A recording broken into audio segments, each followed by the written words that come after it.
Димитринка Димитрова представя Легенда за Рила и Пирин. Творческо видео. Преподавател, асистент Надя Коцева. Приятно гледане!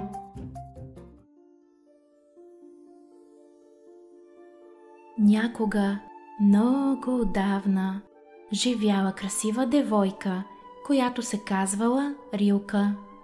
Била работно момиче, мило и добро. Пламнала любов между Рилка и Пирин, момък от горните земи.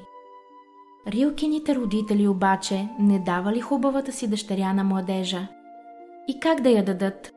Не знаели, що е, откъде е, има ли занаят или няма младежа. Нищичко не знаели. Рилка обаче, колкото била красива, толкова била и непокорна. Каквото сама си реши, това правила. Не слушала нито баща си, нито майка си.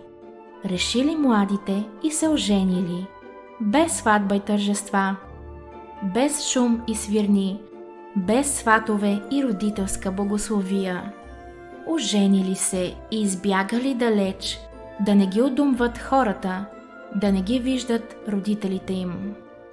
Заживели Рилка и Пирин на едно високо и безлюдно местенце, само двамата.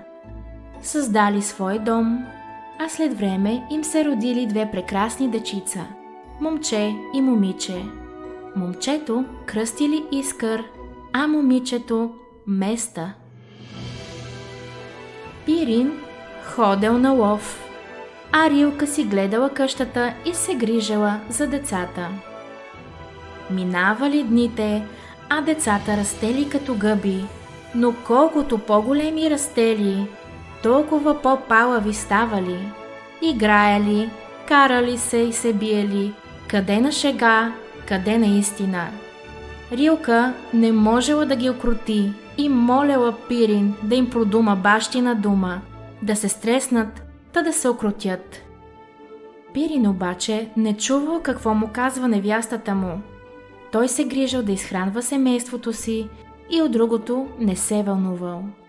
Един ден братът и сестрата се скарали, вдигнала се Олелия до небесата, казали си лоши и тежки думи, сбили се, а майка им Рилка вдигнала ръце от безсилие и през горещи сълзи проклела.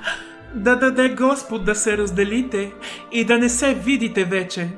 От вас хората да се плашат и с риби и жаби да живеете. С тях да си думате и другарувате. Дано и аз на камък да стана, дума да не продумам, глас да не надигна да ви повикам, милост да нямам към вас, които съм родила и откъснала от сърцето си. Дърветата рожби да ми станат, снагата ми на земя и камък да се превърне, от сълзите ми бистри извори да бликнат. Дай Боже, ако те има някъде по небето или по земята, и Пирин да се вкамени, като мене да стане, та да не му се присмиват хората, че е баща на такива буйни деца. В същия миг светкавица разцепила небето. Страшен гръм се чул. Рилка се превърнала на планина. Пирин, както бил на лов, някъде далеч, и той в мига се претворил на планина. Двете буйни деца станали на реки. Места била кротка, лакатушела тихо и спокойно, а Искър, буен и шумен, пресякал планината, проправил си път през полета и гъсти гори и се слял с водите на Дунава. От тогава ни Искър чул за Места, ни тя за него.